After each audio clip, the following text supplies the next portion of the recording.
Despite being poor, a billionaire mechanic helps a lost motorcycle. The dusty highway was illuminated by a fiery orange glow as the sun set. As he leaned over the rusted engine of a motorcycle that was only partially disassembled, Nate wiped his greasy hands off of his faded denim overalls. He was in the middle of nowhere, where dreams died, or even worse, never started. Nate had been living in this tiny, run-down garage on the outskirts of town for the past 3 years. He knew better than to believe that things would ever get better, even though the work was steady and the rent was low. Nate's life consisted of daily routines and empty days. He didn't think anything would change soon. However, that evening, a sleek motorcycle roared past the garage, leaving behind a dust trail as the engine sputtered to life in his hands. As the bike slowed and came to a stop a few yards away, Nate squinted his eyes in an instinctive upward glance. With her helmet in hand, a woman stepped off, her leather jacket reflecting the fading light. Despite being obscured by dark sunglasses, her eyes were intense and focused, indicating that she had a destination in mind. She appeared out of place here, far removed from the city's polished streets. Her bike's tires had kicked up gravel, and when she tried to start it up again, the engine coughed in annoyance. After wiping his hands once more, Nate got up and scrubbed the dirt from his knees. Even though he didn't have much to contribute, there was something about her that made him want to assist. "Do you need assistance?" Nate's voice was rough but friendly as he called out.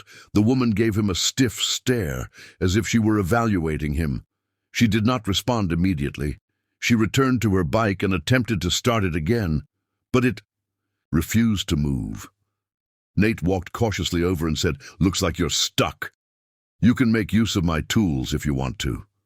Finally, she removed her glasses and looked him in the eye. She said, her tone cool but not hostile, "I can pay for the repair. All I need to do is get back on the road." Despite the fact that he was aware that she was probably expecting something more professional than a mechanic who had barely enough money to eat, Nate nodded. He still made a motion toward the bike. "It's a problem with the carburetor. It appears that you have inadequate fuel. I can clean it up, but you'll need to replace the part soon. It is about 20 miles that way to the nearest store." She smiled. "I don't have nearly enough time. Can you finish it quicker?" The thought of taking on another job made Nate's stomach growl. He could not reject her, though.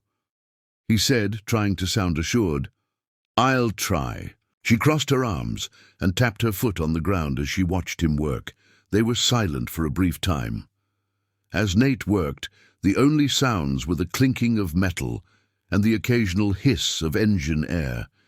He initially misjudged the bike's condition. However, the engine finally roared back to life after some trial and error. Nate, tired but relieved, wiped his forehead. As he handed her the keys, he said, "Should be good to go now. You can still get to a store if you want to."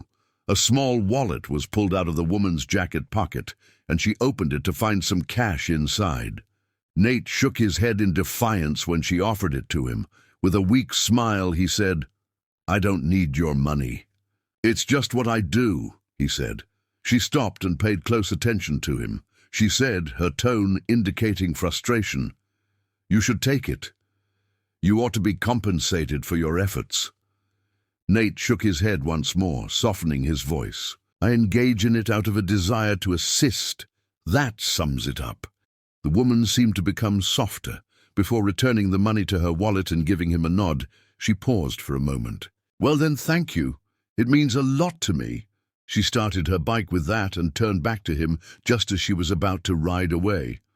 "By the way, Sophie is my name." He casually waved at her and said, "Nate."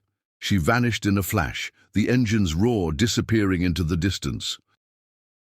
A week later, Nate was polishing the headlamp of a motorcycle that had been left behind by a local for repair on a makeshift bench outside his garage. When a sleek black car pulled up outside, he wasn't expecting anything unusual.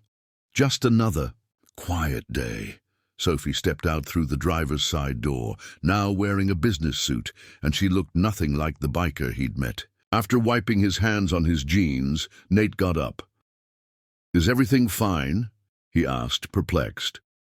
Sophie laughed. "Nate, I just wanted to say thanks once more.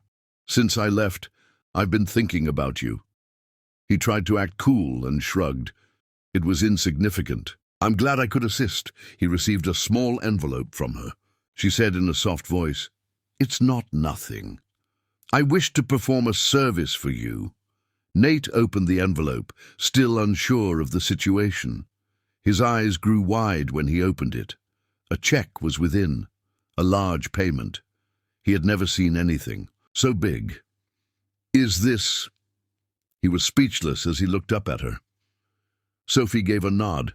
"I run a tech company as CEO. Since you helped me, I've been watching you closely. Nate, you have a kind heart. Additionally, people with good hearts ought to receive occasional assistance. This is so that you can properly set up your garage.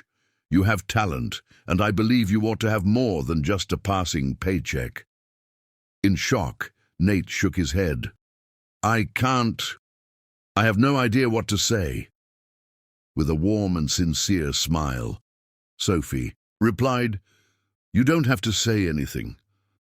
Just use it for something good, like you helped me."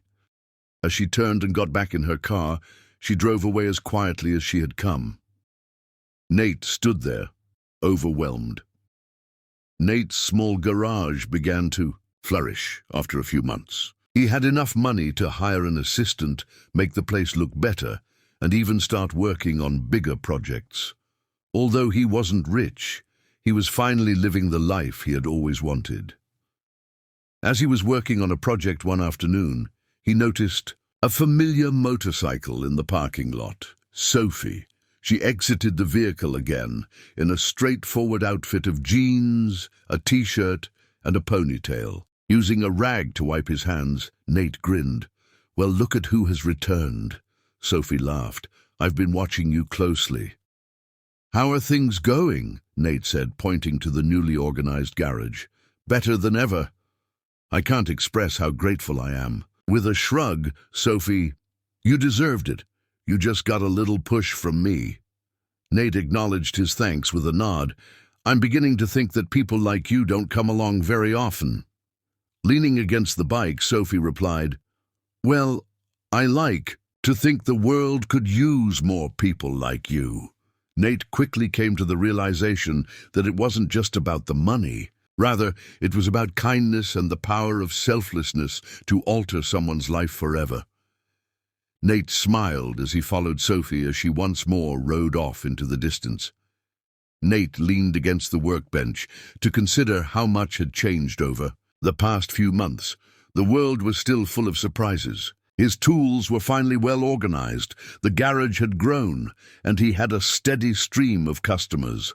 But he had changed inside more than just his physical appearance.